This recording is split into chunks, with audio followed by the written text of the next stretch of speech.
Bonjour, nous revoilà sur la chaîne de Livres sur ordonnance, une chaîne dédiée à la santé. Et parce que la santé vient en lisant, je résume pour vous des livres, notamment aujourd'hui le livre de David Servan-Schreiber qui s'appelle Guérir le stress, l'anxiété, la dépression, sans médicaments ni psychanalyse. Nous en sommes à la troisième partie. Si jamais vous n'avez pas vu les précédentes, partie 1, partie 2, je vous mets les liens en bas dans la description pour récupérer le début. Pour ceux qui ont bien suivi, nous en sommes donc au chapitre 12. Nous sommes dans les 7 méthodes en fait que l'auteur psychiatre donne pour améliorer en fait le cerveau, le fonctionnement du cerveau émotionnel. Donc le chapitre 12 s'appelle la communication émotionnelle. Alors quand on communique, qu'on se parle les uns les autres, globalement on a 3 types de comportements. Je vais illustrer ça. Le comportement passif, où on va se trouver des excuses. Alors, je vous donne un exemple du comportement passif. Ma belle-mère me téléphone et elle me dit « Descendez, venez manger dimanche, venez, venez. » Moi, j'ai passé une semaine de fou. Je me dis « Allez, passer le dimanche après-midi tout entier. » Non, j'en ai absolument pas envie.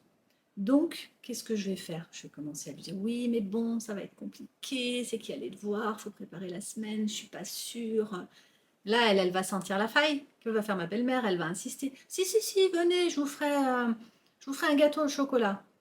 Bon, moi, à force de l'entendre insister, je suis passive. Qu'est-ce que je vais faire? Je vais finir par dire oui, bon, bah d'accord, on viendra un moment. Mais je vais le faire sans être très très motivée, vous le voyez à mon visage. Et c'est vrai que ça, ce sont des façons de fonctionner qui vont entretenir un certain ressentiment. Elle, parce qu'elle sera frustrée d'insister, moi, parce que je serai frustrée d'accepter. Personne s'y retrouve à la fin. Deuxième type de comportement, de façon de communiquer, on va dire, le mode agressif. Là, je mets pas de filtre.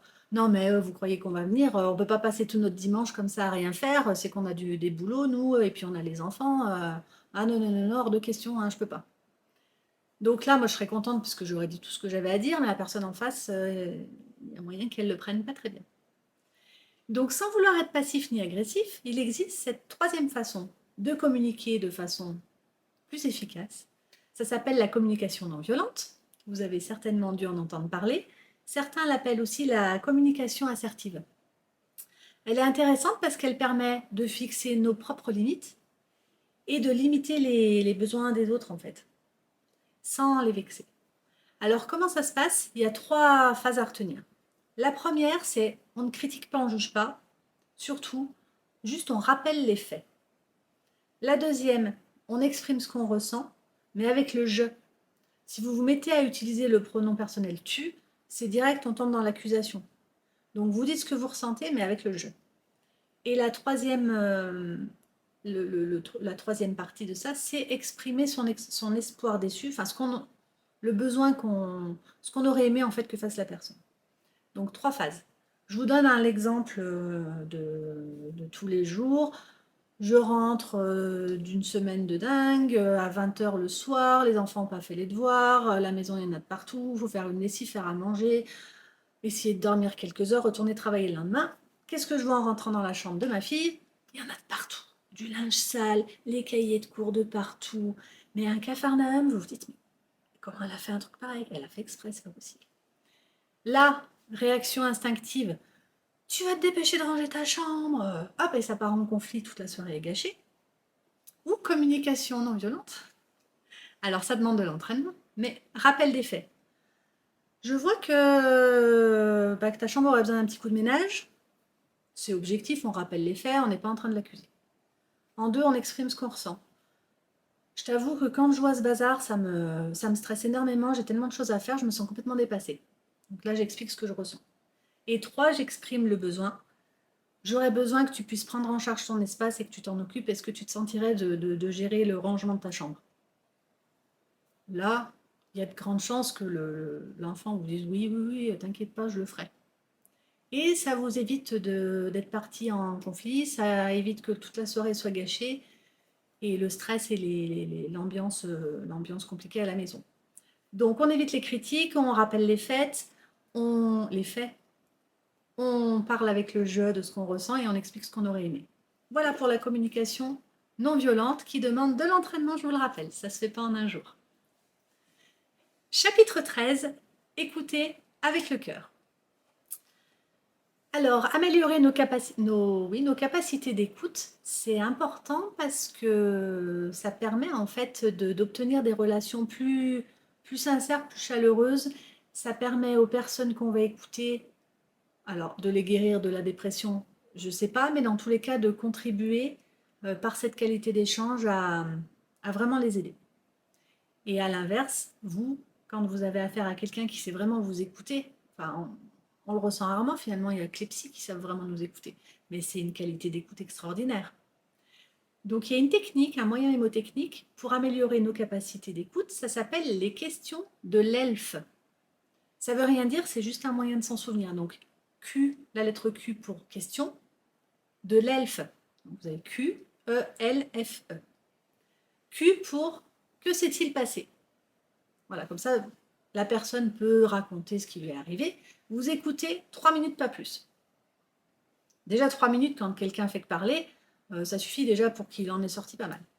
Au bout de 3 minutes, vous enchaînez sur la deuxième question, qui est donc question de l'elfe, qui est la lettre E. E pour émotion. Qu'est-ce que tu as ressenti quand c'est arrivé? Il faut que la personne puisse identifier l'émotion, ce qu'elle a ressenti. Ensuite, on passe au L pour le plus difficile. Qu'est-ce qui a été le plus difficile pour toi? Ça permet de faire un focus sur le point fondamental en fait qui pose problème à la personne. On sort de tous les détails, on met un entonnoir. Qu'est-ce qui a été le plus difficile pour toi? Ensuite, le F pour faire face. Qu'est-ce qui t'aide le plus à faire face? Parce que des fois, même souvent, on a tendance à complètement sous-estimer les capacités d'adaptation des gens, en fait. Et globalement, même dans des situations désespérées, les gens ont des ressources insoupçonnées. Donc, F pour faire face, qu'est-ce qui t'aide le plus à faire face? Là, ça permettra d'orienter complètement la personne sur la recherche de solutions. Et E pour empathie, pour exprimer sincèrement ce qu'on a ressenti quand elle nous a expliqué toute son histoire, genre écoute, ça me touche beaucoup tout ce que tu m'as dit, j'espère vraiment que tu vas trouver une solution. Et juste ça, d'avoir fait ces questions de l'elfe, ça permet d'améliorer complètement les relations avec les autres. Et qui dit améliorer les relations avec les autres dit diminuer le stress, l'anxiété et la dépression. On revient toujours à ça. Chapitre 14. Le lien aux autres. L'homme est un animal profondément social, dit-on. On a besoin des autres pour être heureux, pour être en bonne santé. Sauf que dernièrement, il y a eu une vague de mode, enfin une mode, où toutes les valeurs qui concernent indépendance, autonomie ont pris le dessus, ce qui fait qu'on a tendance à complètement se couper des autres. Il y a plein de divorces, des déménagements assez rapides, euh, on, ouais, on se coupe complètement des autres alors que c'est vraiment les proches qui vont donner le plus de sens à notre vie et être intégrés à la société, avoir un rôle à jouer, c'est ça qui va permettre de libérer de l'anxiété et de la dépression. Je vous donne un exemple qui était dans le livre, justement. C'était une dame de, je crois, 70 ans qui était donc dépressive depuis des années. Et donc le psychiatre lui dit, écoutez, je ne remets pas en cause ce que vous ressentez, je sais que vous êtes en dépression et que vous avez toutes les raisons de vous en plaindre. Simplement, vu la carrière que vous avez eue et vos capacités intellectuelles, c'est dommage de ne pas en faire profiter les autres. Et finalement, cette dame s'est retrouvée à faire du soutien scolaire. Enfin, en dehors de l'école, elle a accompagné des gamins qui étaient en difficulté scolaire. Le fait de se sentir utile à nouveau, ça lui a permis, assez rapidement, enfin pas en 2 jours, hein, mais de sortir de cette dépression qui était latente depuis des années. Donc, le lien aux autres est primordial si vous voulez sortir du stress, de l'anxiété, de la dépression. Et une étude a été faite justement chez les gens heureux. Et ben, qu'est-ce qu'on voit chez les gens heureux? Ils ont des relations affectives stables et ils sont impliqués dans leur communauté. Voilà ce qu'il vous reste à faire. Donc, nous en arrivons au dernier chapitre de ce livre qui s'appelle Par où commencer? Je trouve que ça a été judicieux de faire un chapitre Par où commencer parce qu'on se retrouve avec toutes ces méthodes énumérées, plus l'intro du livre qui était très prenante au niveau explication scientifique du fonctionnement du cerveau. On se dit, mais je ne sais pas par où démarrer. Ce qu'il faut savoir, c'est que toutes ces méthodes-là dont je vous ai parlé sont complètement complémentaires. Vous n'avez pas à choisir. C'est ça qui est intéressant, c'est que vous pouvez toutes les appliquer. Alors, ça peut aussi être complémentaire par rapport à un éventuel traitement, hein. Je vous ai dit, n'arrêtez pas les traitements d'un coup, si jamais vous en avez un. Mais donc, l'auteur reprend point par point ce qu'il faut mettre en place. Donc, la première des choses, apprendre à contrôler son état intérieur, soit par la méditation, soit par des techniques de cohérence cardiaque. Donc, je vous ai dit, je ferai une vidéo spéciale cohérence cardiaque pour qu'on puisse apprendre ensemble cette méthode qui n'est pas du tout de la relaxation coupée du monde, mais quelque chose qu'on peut faire par la respiration, mettre en place n'importe quand, même quand on attend à la caisse. Voilà, c'est facile. Donc une fois qu'on a mis en place ces techniques pour contrôler son état intérieur, si jamais on a identifié un traumatisme majeur, dans ce cas-là, vous avez l'EMDR pour finir ce travail de digestion et de blocage de l'information là qui n'avait pas eu le temps de se finir. Ensuite, si vous êtes en conflit avec plein de gens ou peu de gens, peu importe, identifiez les éventuels conflits, essayez de mettre en place progressivement les techniques de communication non violente, d'écoute. Ça, c'est super important. Et surtout, vous ne vous découragez pas par rapport à ça. On ne peut pas changer notre façon de parler en 2 minutes. Ça serait chouette, mais non. Ensuite, vous mangez des petits poissons d'eau froide plein d'oméga 3, plus de l'huile de colza et des noix. Vous faites de l'exercice physique 3 fois par semaine, 20 minutes. Je vous rappelle, on doit pouvoir parler mais pas chanter. Et il faut s'y tenir, c'est ça qui est important. Vous vous faites offrir un simulateur d'aube pour vous réveiller en douceur. Vous faites de l'acupuncture si jamais vous en avez envie. Et puis surtout si vous avez des problèmes physiques. Et vous trouvez un sens à votre vie, un rôle à jouer dans la société. Voilà pour les étapes indispensables. Pour terminer, donc, ce que je voulais vous dire, c'est que finalement, toutes ces méthodes, elles paraissent super simples. Donc, on pourrait avoir tendance à se dire, oui, bon, c'est trop beau pour être vrai, c'est trop facile. Je vous rappelle que c'est un psychiatre qui a fait ce livre et que tout est sourcé. À la fin, vous avez vraiment beaucoup de pages qui reprennent toutes les sources de toutes les études cliniques qui démontrent tout ce qui est proposé dans ce livre. Les méthodes se complètent, donc on n'arrête pas les traitements et on essaye ce qui est dans le livre. Et puis, parce que oui, je voulais vous dire aussi, il est génial ce livre, achetez-le. Un résumé ne remplacera jamais un livre, ça c'est certain. Je vous remercie beaucoup de m'avoir écouté. Donc je vous rappelle qu'il y avait 3 parties. Si jamais vous en avez raté quelques-unes, les liens donc, des précédentes parties sont dans la description en bas. Je mets aussi le lien du résumé du livre que j'ai fait par écrit. Comme ça, vous pouvez le lire, il est encore plus complet que ce que je viens de dire.